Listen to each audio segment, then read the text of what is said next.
Tokido carries Kotetsu and runs towards Kanamori to save him. They finally find him on a large tree's branch while the ugly demon fish is trying to get to him, but since it cannot climb, Kanamori isn't hurt yet. Tokido charges at the demon and slashes the pot on its back, taking it down in the blink of an eye.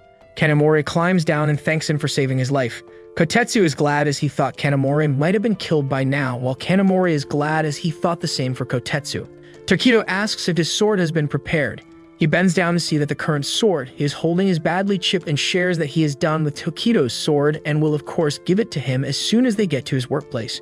Tokido is surprised that Kanamori understood it quickly, and Gentleman Kotetsu then tells Tokido to thank him. Kanamori shares that it was Tanjiro who asked him to prepare Tokido's sword and wanted him to understand Tokido.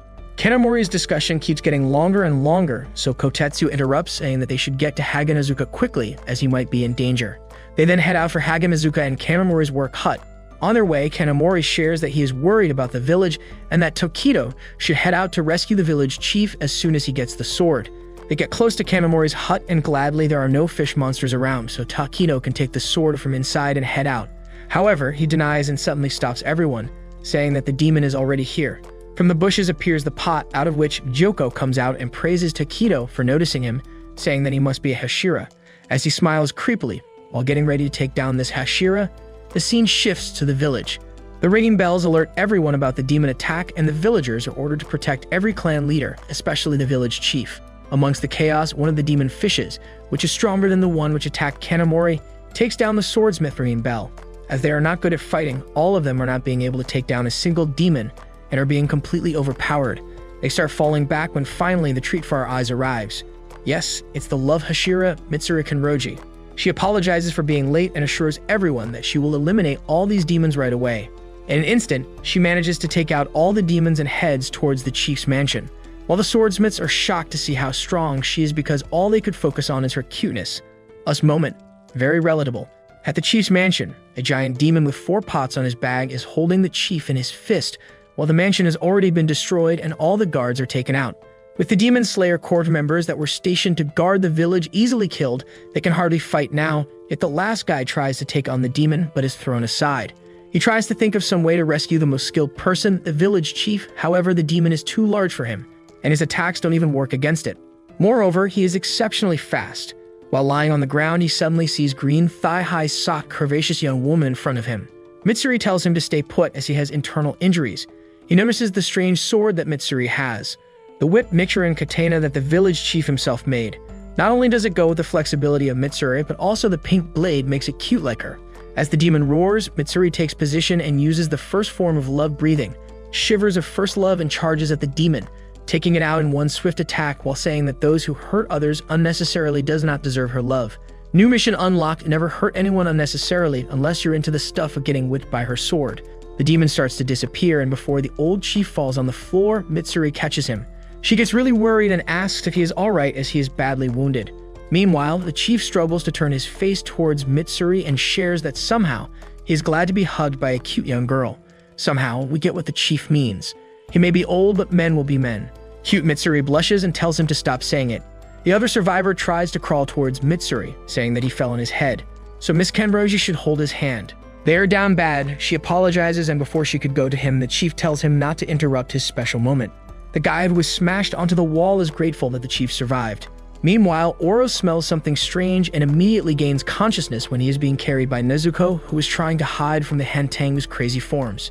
Sakido uses his electricity attack, which Nezuko tries to dodge repeatedly until they are finally struck by it and fall to the ground.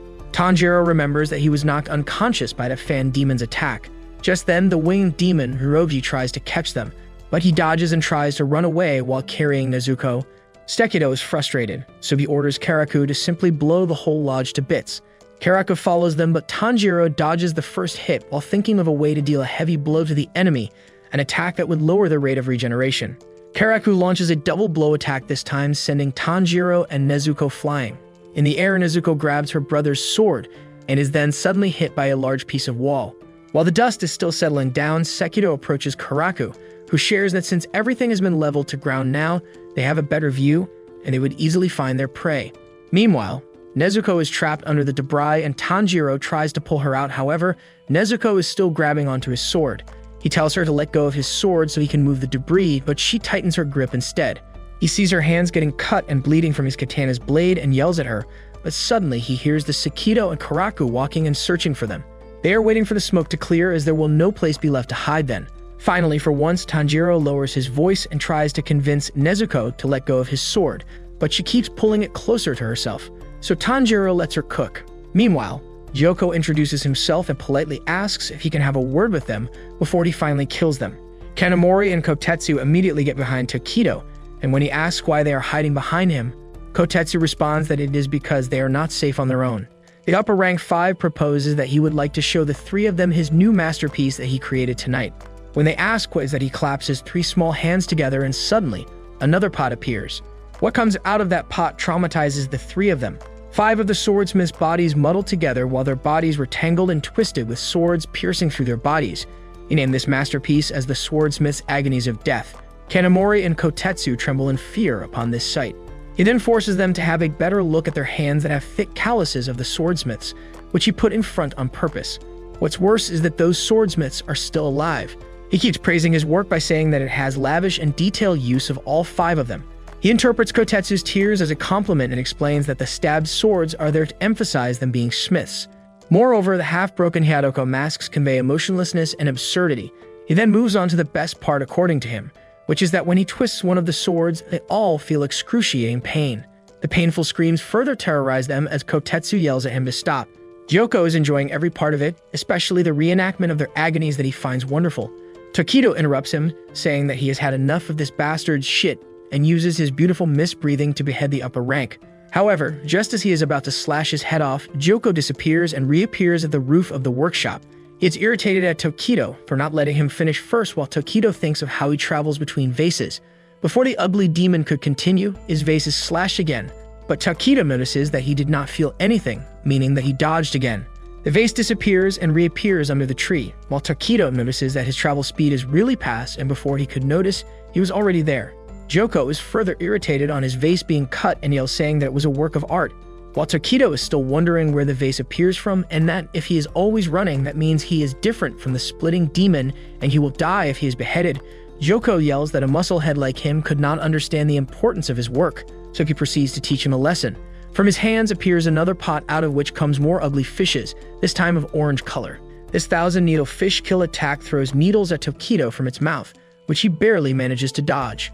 The fishes then turn towards Kotetsu and Kanamori and throw the needles. Kanamori shields Kotetsu with his body but remains unscratched as all those needles strike Tokido, who came in front of them. He blocked as many as he could with his katana but was still pierced by many. He tells them to go hide as they will only come in his way. While Tokido deflects the bullets, Kotetsu and Kanamori run away. Gyoko makes fun of him by saying that with these needles pierced in his face, he looks ugly. He then reveals what seems to be the Demon Slayer heritage, a strong Hashira getting poisoned at the start of the battle. The needles Tokido got stuck with contain poison that will soon begin paralyzing his limbs. Gyoko mocks him for losing his own life and getting poisoned just to save a few worthless lives of Kotetsu and Kanamori. He tells him that whether he is here or not, it does not make any difference. This reminds Tokido of being told that his life is worthless before too. He can't remember who this person who told him the same thing is. All he remembers is that it was summer, so it was hot, and the door of the room where he was sitting was open so the air could come in. The cicadas were noisy even at that night. The ugly upper rank gets excited to make a special art out of him, special because of Tokido being a Hashira. Just then, Tokido immediately gets in front of him, saying that it's his chatter that is worthless. He tried to behead him, but could only manage to cut off his arm, and he counterattacks with another pot out of which water flows out and traps Tokido. This is the Blood Demon Art Water Prison Pot. The one trap dies of suffocation inside this prison, which to Gyoko is stylish and beautiful. He also admires the chilly feeling he just got by a blade being so close to his neck. Tokido tries to cut through, but all of his attempts are in vain, while the upper rank 5 is happy to have stopped one the Demon Hunter's greatest weapons, which is Tokido's breathing technique. He will now proceed to destroy the village to weaken the Demon Slayer corpse, and soon they will be able to kill its leader, Yubayashiki. Meanwhile, Nezuko covers Tanjiro's sword in her blood and then lights it up. Its color starts to change as the temperature rises and his black sword starts to turn red. Nezuko finally let go after covering his sword in her exploding blood. While Tanjiro holds his exploding blood katana, he sees a memory in which another Tanjiro, but without the mark on forehead, which means it must be his ancestor. sees a pretty lady holding vegetables and telling Mr. Samurai that his sword is turning red, which happens whenever he fights. She finds it mysterious for a deep black sword to turn into a pretty red sword. Tanjiro could not remember who she is, so he figures that this must be another inherited memory, and by Mr. Samurai, she must mean that swordsman with earring, Yoriichi. Tanjiro is surprised that his sword was also black like of Tanjiro's, and his sword would also turn red. He knows that the way Yoriichi's sword would turn red must be different still. It does not change the fact that his sword is like Yoriichi's right now. Even if he gets stronger, so will the demons in a human body gets injured and battered easily. Each time somebody saves him so he can hold on to his life, and now he has to repay them. He has to utilize the hopes of everyone that lent their strength to him. With the motivation of protecting humans, he faces Sakito, Karaku, and Urobi head-on. They realize that a burning, bright red blade is familiar from Michael Jackson's memories, as it belonged to the swordsman who cornered and almost severed his head. As Tanjiro swings the sword, the mark on his forehead grows bigger, and the demons feel as if the one attacking them is Yoriichi himself. In an instant, with breathtaking animations, thanks to Ufotable, Tanjiro beheads all three of them using head dance attack. Before they can regenerate, he needs to behead the fourth one as well. He looks at the tree where Aizetsu has already been beheaded by Genya. While Tanjiro wonders if the heads were cut at the same time, Genya turns around with his nerves almost popping out and his eyes turn fully black. Tanjiro could not even recognize Genya. Combining this form with his regenerated tooth from previous episode, we all know what it means.